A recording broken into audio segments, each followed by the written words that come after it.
Hi అండి, నమస్తే. Welcome to Ammu Kittu's world. ఈరోజు వీడియోలో పిల్లలకి ఎంతో ఇష్టమైన చాకో లావా కేక్ రెసిపీ చూపించబోతున్నానండి. ఇంట్లో చాలా ఈజీగా చేసుకోవచ్చు, చాలా టేస్టీగా ఉంటుందండి. అలాగే ఎలా చేసేయాలో సింపుల్గా చూసేద్దాం పదండి. ఇక్కడ నేను ప్రీ హీట్ కోసం ముందుగా ప్యాన్ పెట్టానండి. మందంగా ఉన్న ప్యాన్ని ఇలాగా స్టాండ్ పెట్టి దాని మీద ఒక ప్లేట్ పెట్టి ఇలాగ మూత పెట్టి లో ఫ్లేమ్లో వదిలేసేయండి. ఇప్పుడు ఈ చాకో లావా కేక్కి ప్రాసెస్ ఏంటో చూసేద్దాం. ఇక్కడ నేను ఒక 100 గ్రామ్స్ వరకు డార్క్ చాక్లెట్ని ఇలాగ ఒక బౌల్లో వేసి డబుల్ బాయిలర్ మెథడ్లోని కొంచెం బటర్ వేసుకొని మెల్ట్ చేసి పక్కన పెట్టుకోండి. ఇది చల్లారిన తర్వాత ఒక పైపింగ్ బ్యాగ్లోకి వేసుకుంటే మనకి వేసేటప్పుడు చాలా ఈజీగా ఉంటుంది. ఇప్పుడు బ్యాటర్ని ప్రిపేర్ చేసుకోవడానికి 1 కప్పు పంచదార, అలాగే పావు కప్పు మామూలు ఫ్లేవర్లెస్ ఆయిల్ అండి, అలాగే 1 కప్పు పాలు వేసి ఇదంతా కూడా బాగా కలుపుకోవాలి. పంచదార అంతా కరిగే వరకు బాగా కలుపుకోవాలి. ఇలా కలుపుకున్న తర్వాత ఒక స్ట్రైనర్ పెట్టుకొని డ్రై ఇంగ్రీడియంట్స్ని మనం యాడ్ చేసుకోవాలండి.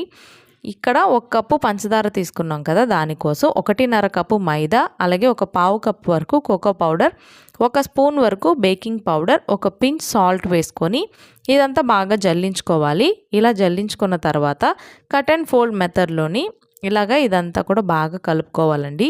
ఒకే సైడ్ కలుపుకోవాలి. ఇప్పుడు కొంచెం వెనిలా ఎసెన్స్ వేసుకొని ఇదంతా చక్కగా లంప్స్ లేకుండా బాగా కలుపుకోవాలండి. ఇక్కడ చూపిస్తున్నాను చూసారా, బ్యాటర్ అనేది ఇలా వస్తే కనుక కేక్ చాలా బాగా వస్తుంది. ఇలా ప్రిపేర్ చేసేసుకొని పక్కన పెట్టుకోండి. మనం ఇంట్లో వాడతాం కదా నార్మల్ గిన్నెలేనండి, ఏ మౌల్స్ అయినా కూడా తీసుకోవచ్చు, చిన్నగా ఉన్నవి.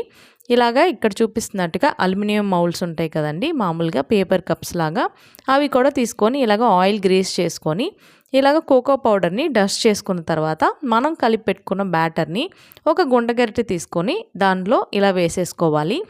వేసుకున్న తర్వాత మనం మెల్ట్ చేసుకున్న చాక్లెట్ని మధ్యలో వేసుకొని పైన కూడా ఈ బ్యాటర్తో కవర్ చేసేయాలి. ఇలా ఫుల్గా వేసుకోకుండా హాఫ్ వరకు వేసుకొని ప్రీహీట్ చేసుకున్న ఈ ప్యాన్లోని పెట్టుకోవాలండి. పెట్టుకొని మూత పెట్టి ఒక 30 నిమిషాలు కనుక బేక్ చేసుకున్నారంటే లో టు మీడియం ఫ్లేమ్లో అడ్జస్ట్ చేసుకోవాలి. మరి లో ఫ్లేమ్లో కుక్ చేసుకోవద్దండి. ఇలా కుక్ చేసుకున్న తర్వాత ఇక్కడ నాకు 30 నిమిషాలు పట్టింది.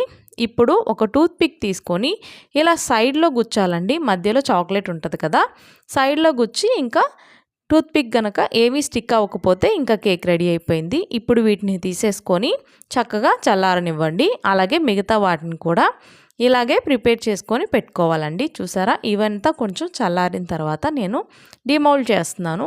అంతేనండి, ఇలాగ బోర్లించి 2 సార్లు ట్యాప్ చేస్తే మన చాకో లావా కేక్ రెడీ అయిపోయింది. మధ్యలో చక్కగా చాక్లెట్ మెల్ట్ అయ్యి చుట్టూ కూడా కేక్ టేస్ట్ చాలా బాగుంటుందండి. ఇలాగ కొంచెం షుగర్ పౌడర్ని డస్ట్ చేసి ఇంకా సర్వ్ చేసుకోవడమే. చాలా బాగుంది కదా, మీరు కూడా తప్పకుండా ట్రై చేయండి. మీరు ట్రై చేశాక మీకు ఎలా కుదిరిందో నాకు కమెంట్ చేయండి. అలాగే ఈ వీడియో నచ్చినట్లయితే లైక్ చేయండి, షేర్ చేయండి, అలాగే సబ్స్క్రైబ్ చేసుకోండి.